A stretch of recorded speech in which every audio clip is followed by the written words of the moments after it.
बच्चों, आज की इस वीडियो में मैं आपको बताऊंगा कि कूलम्ब्स लॉ क्या होता है। तो बच्चों, कूलम्ब्स लॉ मेनली करता क्या है कि 2 पॉइंट चार्जेस के बीच में, देखिए यहाँ पर मैं पॉइंट चार्जेस बना रहा हूँ। 2 पॉइंट चार्जेस के बीच में लगने वाले फोर्स को डिफाइन करता है। तो यहाँ पर पॉइंट चार्जेस हैं Q1 और Q2। साथ में जो स्मॉल आर हम यहाँ बना रहे हैं ये है distance of separation between them. इन दोनों के बीच का जो सेपरेशन है उसका डिस्टेंस स्मॉल आर है। तो कूलम्ब्स लॉ कहता है कि 2 पॉइंट चार्जेस के बीच में जो लगने वाला फोर्स ऑफ अट्रैक्शन होता है या फिर रिपल्सन होता है, ये डायरेक्टली प्रोपोर्शनल होता है इन दोनों चार्जेस के प्रोडक्ट के। तो यहाँ पर मैं लिख देता हूँ Q1 इंटू Q2 के। साथ ही साथ क्या होता है कि ये इन्वर्सली प्रोपोर्शनल होता है square of the distance between them. इन दोनों के बीच के डिस्टेंस के स्क्वायर के इन्वर्सली प्रोपोर्शनल होता है। तो इसको हम लिख सकते हैं इक्वेशन नंबर फर्स्ट, और ये हो गया इक्वेशन नंबर सेकंड। तो फिर से देखिए मैंने क्या बताया। मैंने बताया कि फोर्स ऑफ अट्रैक्शन और repulsion between any 2 point charges is directly proportional to the product of these charges and is inversely proportional to the square of their separation। तो देखो बच्चों, यहाँ पर मैंने पहले से ये डिफिनीशन लिख करके रखा हुआ है, जो कि यहाँ पर ऐसे शो कर देते हैं। अब देखिए, इस दोनों इक्वेशन को अगर हम आगे बढ़ाते हैं तो लिख सकते हैं कि from equation first and second, दोनों को आगे बढ़ाते हैं। तो दोनों इक्वेशन को हम कंबाइन कर देते हैं तो हमारे पास आ जाता है F is directly proportional to the Q1 into Q2 divide by the R square. और यहाँ प्रोपोर्शनलिटी को हटाएंगे तो हमारे पास इक्वेशन आ जाता है F is equal to the K Q1 into Q2 by R square. तो ये हमारे पास एक इक्वेशन आ जाता है। बच्चों, यहाँ पर मैं डिफिनीशन एक बार पढ़ना चाहूँगा। लिखा हुआ है द फोर्स ऑफ अट्रैक्शन और repulsion between any 2 point charges is directly proportional to the product of the charges and inversely proportional to the square of the distance between them. तो ये मैंने पहले ही दिखा दिया है। अब बच्चों देखिए, इन दोनों इक्वेशन को कंबाइन करने के बाद हमारे पास एक इक्वेशन आ जाता है F is equal to the K Q1 Q2 by R square. और यहाँ पर K क्या है तो कहते हैं K is equal to the proportionality constant and known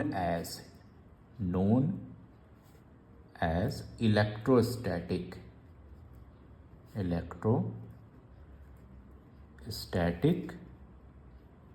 force constant.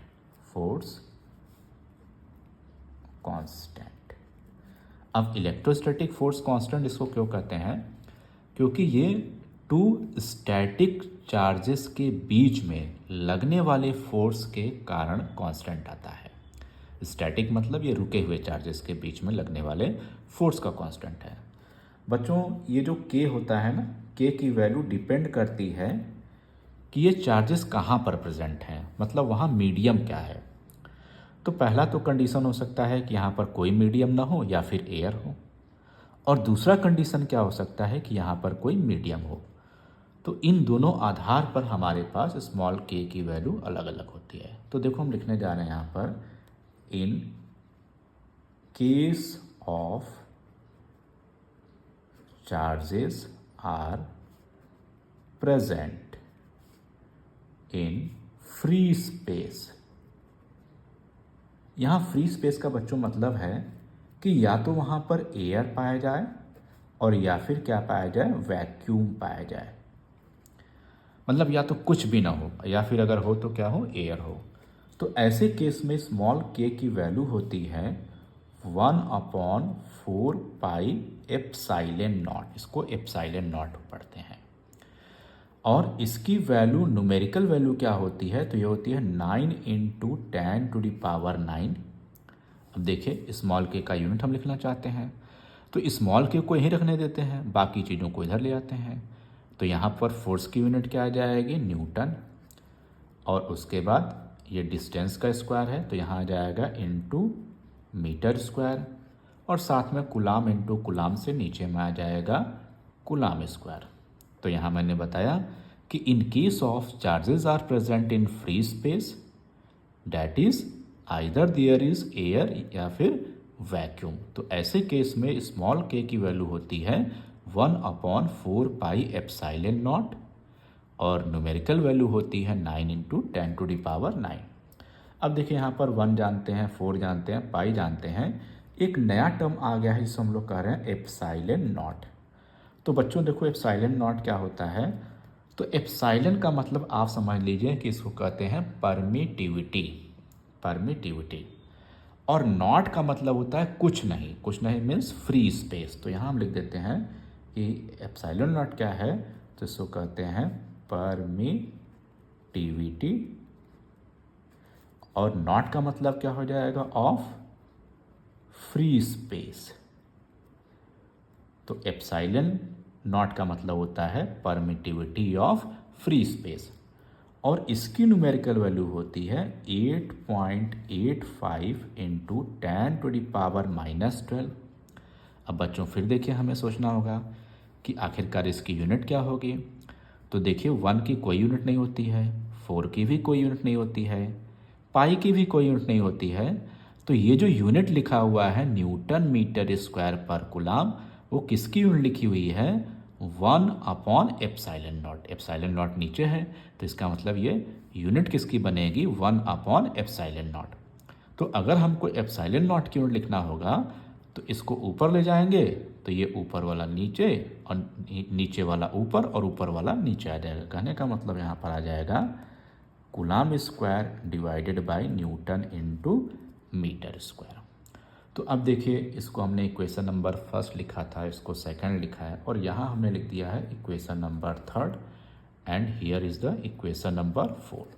तो हम लिख सकते हैं कि from equation third and fourth, तो फ्री स्पेस वाले में के की वैल्यू पुट करने पर हमारे पास फॉर्मूला आ जाएगा F is equal to the 1/4πε0, और साथ में Q1 into Q2 divided by the R square. ये हमारे पास फ्री स्पेस के लिए फॉर्मूला आ गया। बच्चों इस फॉर्मूले में मैं एक बात आपको ध्यान देना चाहूँगा, बताना चाहूँगा कि जब कभी भी आप Q1 और Q2 की वैल्यू पुट करेंगे तो साइन आप यूज़ नहीं करेंगे। साइन यूज़ नहीं करने का मतलब ऐसा नहीं कि एक प्लस है और दूसरा माइनस है तो आप यहाँ पर एक प्लस और माइनस वैल्यू लिख दीजिए। वहाँ पर आप केवल पॉजिटिव वैल्यू पुट करेंगे और प्लस और माइनस से ये समझ लेंगे कि इनके बीच में अट्रैक्शन होगा, और अगर सेम साइन होंगे तो उनके बीच में क्या होगा, रिपल्सन होगा। ये केवल समझने के लिए होगा। अदरवाइज न्यूमेरिकल सॉल्व करते समय you have to only use their magnitude, that is amount. तो देखो बच्चों यहाँ मैंने लिखा था in case of charges are present in free space. तो हो सकता है कि चार्जेस हमारे फ्री स्पेस में नहीं हो बल्कि किसी ऐसे जगह पर हो जहाँ पर क्या हो, कोई मीडियम प्रेजेंट हो। तो अब यहाँ पर हम लिखने जा रहे हैं इन केस ऑफ, देखिए मैं लिख रहा हूँ in case of charges are present in a medium. अगर मीडियम में चार्जेस ये प्रेजेंट हैं तो ऐसे केस में तब स्मॉल के की वैल्यू बनती है 1/4πε। ध्यान दीजिएगा, पहले मैंने क्या लिखा था, एप्सिलॉन नॉट, और बताया था एप्सिलॉन का मतलब होता है परमिटिविटी, और नॉट लगाने से क्या हो जाता है, ऑफ फ्री स्पेस। तो उसी नॉट को अगर हम हटा देते हैं तो ये होता है परमिटिविटी ऑफ मीडियम। देखिए इसको हम क्या कहेंगे, it is now permittivity of medium. तो यहाँ पर हम इसको लिख देते हैं इक्वेशन नंबर 5। अब हम लिख सकते हैं फ्रॉम इक्वेशन थर्ड एंड 5, थोड़ा आपको दिखाता हूँ मैं यहाँ पे कि थर्ड इक्वेशन क्या था हमारा, ये था कि f is equal to the K Q1 Q2 by R square. अब k की वैल्यू क्या था, तो k की वैल्यू मैंने बताया था कि अगर फ्री स्पेस होगा तो k की वैल्यू होगा 1/4 पाई एप्साइलन नॉट। लेकिन अब अगर मीडियम है तो हमारे पास वैल्यू क्या हो जाएगा, आ जाएगा 1/4 पाई एप्साइलन। अब यहाँ पर न्यूमेरिकल वैल्यू हम डायरेक्ट इसलिए नहीं लिख सकते हैं क्योंकि ये एप्साइलन की वैल्यू डिपेंड करेगा कि कौन सा मीडियम है। तो यहाँ मैं थोड़ा सा लिख देता हूँ कि एप्साइलन क्या है। Here epsilon is equal to the permittivity of medium. Medium क्या है उस पर डिपेंड करेगा। तो अब लिख सकते हैं, अगर फिफ्थ वाले की वैल्यू थर्ड में पुट करेंगे तो हमारे पास फार्मूला आ जाएगा f is equal to the 1/4 pi epsilon 1/4 pi epsilon Q1 into Q2 divided by the R square. देखिए ये फार्मूला हमारे पास आ जाएगा, यहाँ एप्साइलन लिखा हुआ है 1/4 पाई एप्साइलन। अब बच्चों एप्साइलन जो होता है इसको परमिटिविटी ऑफ मीडियम कह रहे हैं, तो यहाँ एक फार्मूला मैं जनरेट करना चाहूँगा कि पहले क्या था। तो पहले तो था परमिटिविटी ऑफ फ्री स्पेस जब कुछ नहीं था। अब अगर मीडियम आ जाता है तो हमारे साथ इसके साथ के भी आ जाएगा। ध्यान दीजिएगा, एक तरीका है जिससे आप इसको रिप्लेस कर सकते हैं in terms of the dielectric constant और रिलेटिव परमिटिविटी। अभी आपको समझ में आ जाएगा। पहले क्या था, फ्री स्पेस था। फ्री स्पेस का मतलब वहाँ कुछ नहीं था, तो उसके जगह पर उस जगह को भरने के लिए क्या आ गया, मीडियम आ गया। तो कहने का मतलब जब मीडियम आ जाता है तो हम लोग लिखते हैं परमिटिविटी ऑफ मीडियम, जिसकी वैल्यू होती है एप्साइलन नॉट इनटू के। गौर करिएगा, यहाँ पे हमने क्या बताया कि पहले क्या था, पहले तो कुछ नहीं था, तो वहाँ पर कहेंगे परमिटिविटी ऑफ फ्री स्पेस। फिर उस जगह पर मीडियम आ गया है, तो मीडियम आ गया है तो हमने यहाँ पर यूज़ कर लिया डाइलेक्ट्रिक कांस्टेंट के। कहने का मतलब हमारे पास एप्साइलन के लिए एक फॉर्मूला होता है एप्साइलन नॉट इनटू के। देखिए यहाँ पर मैं इसको लिख देता हूँ, ये इक्वेशन नंबर 6 हो जाएगा और ये हो जाएगा इक्वेशन नंबर 7। यहाँ पर क्या है तो कहेंगे here K is equal to the dielectric constant of medium. Medium तो लिख सकते हैं putting the value of equation 7 in equation 6। तो ये हमारे पास आ गया formula f is equal to the 1/4 pi epsilon naught K Q1 into Q2 divided by the R square. तो देखिए ये मेरे पास आ गया है फार्मूला, जो फाइनल फार्मूला है, जो को होता है f is equal to the 1/4 pi epsilon naught K Q1 Q2 by R square. जहाँ पर हमारा k जो होता है उसको कहते हैं डाइलेक्ट्रिक कांस्टेंट ऑफ मीडियम, या फिर इसी को हम लोग एक नाम और देते हैं, कहते हैं और रिलेटिव परमिटिविटी।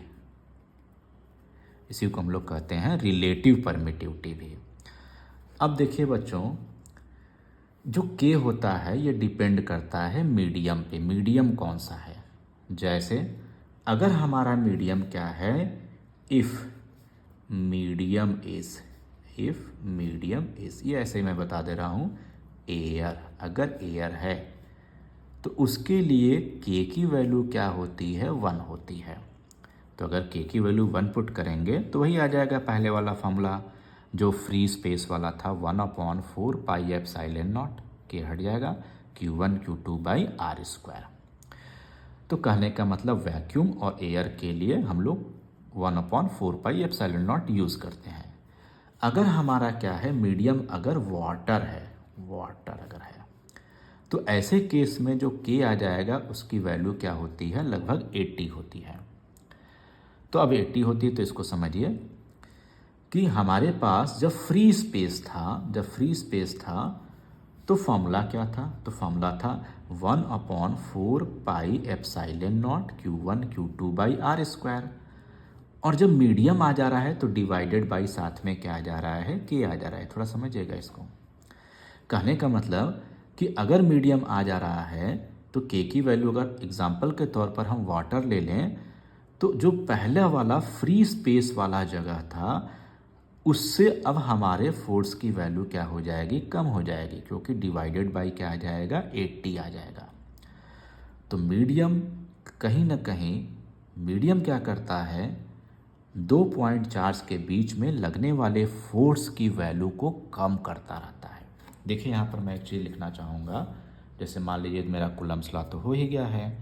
अब इस फार्मूले को अगर हम गौर करें तो इसी को मैं ऐसे भी लिख सकता हूँ, F is equal to the F0 divided by K। समझिए इसको। F0 किसको लिख रहे हैं? तो 1/4 पाई एप्सिलॉन नॉट, K को छोड़ देते हैं, Q1 Q2 by R square को। और वो कौन सा है? तो कह रहे हैं जब फ्री स्पेस वाला फार्मूला हो गया। और उसी में जब K से डिवाइड कर देंगे तो फार्मूला कब का आ जाएगा? तो मीडियम वाला फार्मूला आ जाएगा। थोड़ा इसको गौर करिएगा यहाँ पे, ये समझने का है कि अगर फ्री स्पेस वाला फार्मूला होगा, जैसे F0 की वैल्यू क्या होगी?